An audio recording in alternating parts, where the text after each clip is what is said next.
혹시 우리 강아지가 계속 긁어서 약을 먹였는데 그때뿐이고 또 긁고 이런 경험 있으신가요? 아마 많으실 텐데요. 오늘 이 끝도 없는 강아지 알러지 문제의 진짜 원인이 뭔지 한번 제대로 파헤쳐 보겠습니다. 어떠세요, 이 말? 정말 익숙하지 않으신가요? 아, 이거 완전 우리 집 얘긴데? 하시는 분들 계실 거예요. 맞아요. 이게 절대 여러분만 겪는 일이 아니라는 거죠. 수많은 보호자분들이 겪는 아주 흔한 딜레마입니다. 자, 그럼 이 답답한 순환이 어떻게 돌아가는지 한번 볼까요? 아이가 막 긁으니까 병원에 가고 약을 처방받아요. 그럼 신기하게 가려움이 싹 멈추죠? 아, 이제 됐다 싶은데 약이 딱 떨어지면 거짓말처럼 바로 다시 긁기 시작합니다. 도대체 왜 이런 일이 반복되는 걸까요? 생각해보면 스테로이드나 아포켈 같은 약들은 마치 신고를 받고 현장으로 순식간에 출동하는 최정예 소당수 같다고 할 수 있어요. 일단 눈앞에 보이는 증상, 그러니까 그 가려움을 멈추는 데는 정말 기가 막히게 효과적이거든요. 그런데 말이죠. 문제가 왜 계속해서 되풀이되는지를 이해하려면 이 유능한 소방수들이 사실은 뭘 하고 있는지 그 작동 방식을 좀 들여다볼 필요가 있습니다. 이 약들이 작동하는 방식이 정말 흥미로운데요. 자, 스테로이드는요, 비유하자면 전체 음소거 버튼 같은 거예요. 그냥 면역 시스템 전체를 확 눌러버려서 모든 염증 신호를 다 꺼버리는 거죠. 아주 강력하고 광범위한 방식이에요. 반면에 아포켈은 좀 더 정교해요. 가려움을 느끼게 하는 뇌로 가는 특정 신호, 그 전선 하나만 싹둑 잘라내는 거죠. 타겟이 명확한 거예요. 그래서 여기서 아주 중요한 비유가 나옵니다. 바로 화재 경보기 비유인데요. 이 약들은 사실 그러니까 근본적인 염증을 끄는 게 아니에요. 그냥 시끄럽게 울리는 화재 경보기, 즉 가려움만 잠시 꺼두는 거랑 똑같다는 겁니다. 경보가 꺼지니까 조용하고 평화로워 보이죠? 하지만 사실 집안 어딘가에서는 불이 계속 타고 있을 수 있다는 뜻이기도 합니다. 자, 그럼 계속 가볼까요? 만약에 피부에 나타나는 이 가려움증이 그저 시끄러운 경보 소리에 불과하다면 우리는 당연히 다음 질문을 던져야 합니다. 진짜 불은 도대체 어디서 나고 있는 걸까요? 바로 이 질문이 우리가 단순히 증상을 억누르는 것에서 벗어나서 진짜 근본 원인을 찾아 나서게 만드는 가장 중요한 관점의 전환점이라고 할 수 있습니다. 그 해답은 놀랍게도 피부가 아닌 다른 곳에 있습니다. 바로 장, 피부, 축이라는 개념인데요. 전혀 상관없어 보이는 장과 피부 사이에 아주 강력하고 직접적인 연결고리가 있다는 뜻입니다. 그러니까 그 불이 시작되는 곳, 그 불씨가 바로 장이라는 건데요.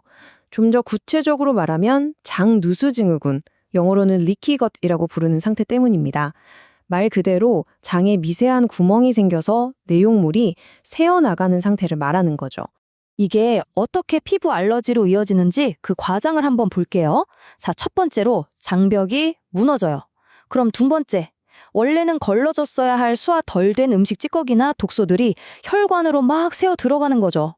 그리고 마지막으로 이렇게 혈액을 타고 온몸을 돌아다니던 불청객들에 대해 우리 몸의 면역 체계가 과민 반응을 일으키면서 가장 약한 부위인 피부에서 염증 폭탄을 빵 하고 터뜨리는 겁니다. 자, 그럼 이제 아시겠죠? 진짜 문제는 바로 이겁니다. 우리가 쓰는 그 약들이 시끄러운 경보를 끄는 데는 탁월하지만 정작 불이 시작된 곳, 이 장누수를 해결하는 데는 아무런 도움도 주지 못한다는 거예요. 심지어 어떤 경우에는 이 약들이 장 건강을 더 해쳐서 상황을 악화시키기도 합니다. 이게 바로 많은 보호자분들이 경험하는 그 끔찍한 리바운드 현상의 이유입니다. 약을 끊었을 때 전보다 훨씬 더 심하게 긁는 거요. 왜냐하면 약으로 경보를 꺼둔 동안 집안의 불은 사실 더 크게 번지고 있었던 거거든요. 그러니 다시 경보가 울릴 땐 당연히 이전보다 훨씬 더 요란하게 울릴 수밖에 없는 거죠. 그리고 이런 식으로 장기간 약에만 의존하게 되면 단순히 피부 문제로 끝나지 않아요. 기능의학에서는 이걸 몸의 지형이 무너진다고 표현하는데요. 인슐린 저항성이나 간 수치 상승, 근육 감소 같은 전혀 예상치 못한 다른 문제들로까지 이어질 수 있습니다. 몸의 자생력 자체가 약해지는 거죠. 바로 이 지점에서 우리는 생각의 전환이 필요합니다. 더 이상 증상을 찍어 누르는 억제 전략에만 머물러서는 안 된다는 거죠. 이제 우리의 목표는 단순히 증상을 관리하는 억제가 아니라 몸의 기초를 다시 세우는 재건이 되어야 합니다. 몸 스스로가 더 이상 비상경보를 울릴 필요가 없는 그런 튼튼한 상태로 만들어주는 거죠. 기능의학에서 제안하는 접근법은 아주 명확한데요. 바로 이 3단계입니다. 첫째, 구멍난 장벽부터 다시 튼튼하게 재건해서 독소 유입을 원천적으로 막고요. 둘째, 이미 손상된 세포들이 다시 건강하게 기능할 수 있도록 충분한 영양과 수분을 공급해줍니다. 그리고 마지막으로 몸의 전체적인 대사 시스템을 리셋해서 과민해진 면역 체계가 스스로 안정을 찾을 수 있는 환경을 만들어주는 겁니다.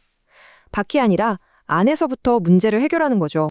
저희가 참고한 자료에 나온 한 수의사 선생님의 이 말이 핵심을 정확히 짚어주는 것 같아요. 우리의 진짜 역할은 애초에 왜 그 경보 신호가 울리고 있는지를 알아내는 것이다. 단순히 시끄럽다고 경보기 전선을 싹둑 잘라버리는 게 능사가 아니라는 거죠. 자, 오늘 이야기를 마무리하면서 여러분께 질문을 하나 던지고 싶습니다.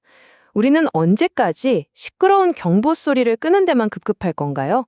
아니면 이제 진짜 불이 난 곳을 찾아 그 불을 끄게 시작할 건가요?